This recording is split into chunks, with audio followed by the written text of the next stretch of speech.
too much, oh. Oluwa too much, oh. Man just they ask why you still love on me. Baba you too much, oh. Man still they ask why you too love. Where people, when I relate, oh. I saw the badu just take baby. Am you late, oh? I say where people, when say we late, oh. I saw the badu just take baby. When I be met, oh.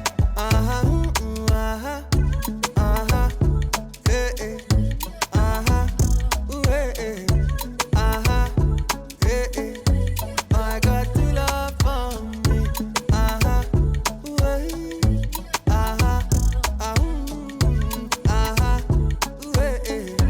I got to love. Oluwa too much, oh.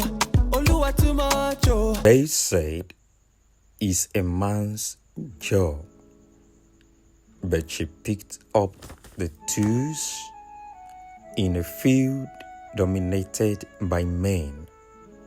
Mrs. Eyinda Stella Chinalu, who walked out of the university with a degree, but no job in sight, with a baby strapped to her back and determination in her heart, she picked up tools and learned to fix POP ceilings. Today, she's not just building homes, she's building a legacy. A story is a reminder to every African woman. Don't wait to be chosen. Choose yourself. Learn a skill. Chase your dreams and change the narratives. We are on with Chinalu Stella Eyinda. Audience and my wonderful subscribers will get to know you and if possible follow you up online. I am Stella Chinatu Eyinda. I am from Rivers State, Nigeria, Obiakpo local government, Obogoro town. And I joined POP installation since 2005. I didn't go as if I was going to acquire a skill, but I went there in the position that I'm helping a friend. And then from there, I became a master of the skill. Wonderful. And I did not start looking for a job immediately, but this my oga, he will be like, you know, go find work. See, you wey sabi work. People wey no even sabi work, they go collect work, they can't give us, what they do. You wey don sabi the work, they there. No beg me money, oh. No beg me money, go find work, or go site, go find work. You get pictures, you get everything. You sabi the work, go there, go find work. So every time you go like they use and they yab me. So now so one day to me, I come begin move from site to site. They tell them, but they know they believe, oh, that initial time, they know they agree. I go show them picture, even as at that, they no go still agree. Wonderful. So, but finally, 2009, get one man who I come meet, the man from Umuji, still River State, still Ikwere. So the man be like, you sure say you sabi this work? I say, yes, sir. Just give me this opportunity, make I prove who I be to you. Wonderful. So, okay, go call that your oga. So I went and told my oga now followed me, we came, he said, do you know why I tell you to call your oga so that if I carry my money run, I go hold your oga. You be woman, then go say, one friend and na. Exactly. So finally, I got that first job. Wonderful. So that was your first job. Yes.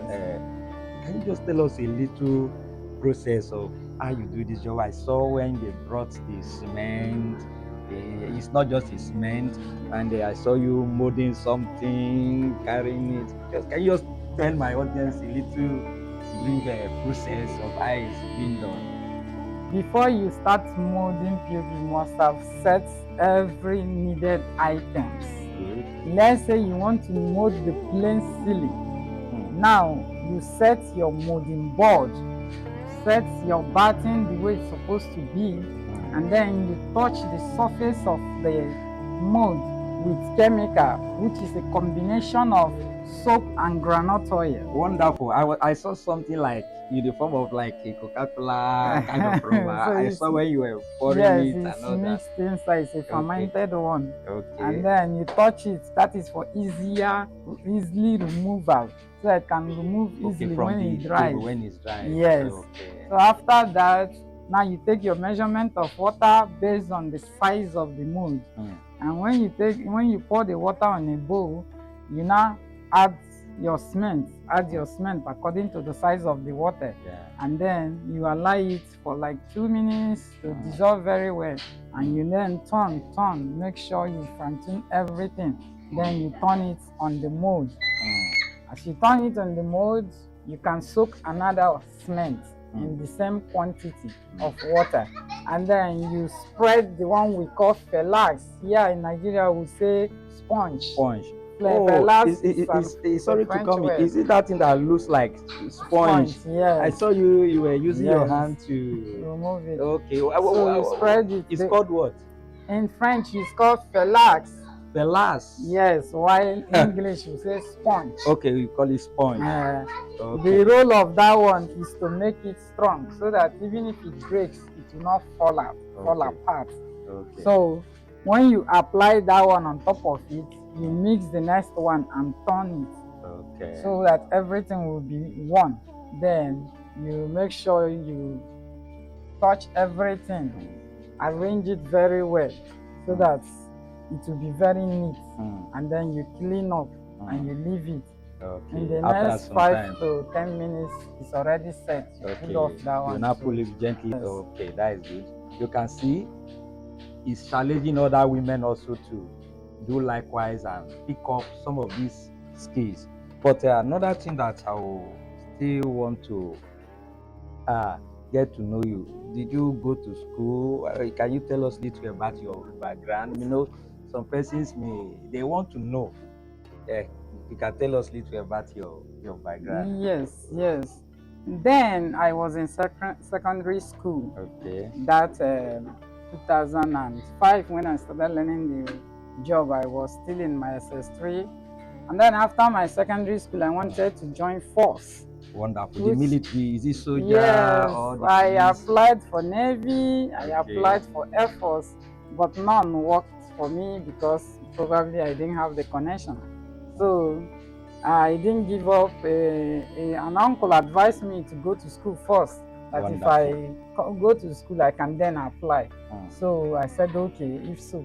That was how I started schooling. I went to then now Captain Elechi Amadi Polytechnic. Then it was Art and Science.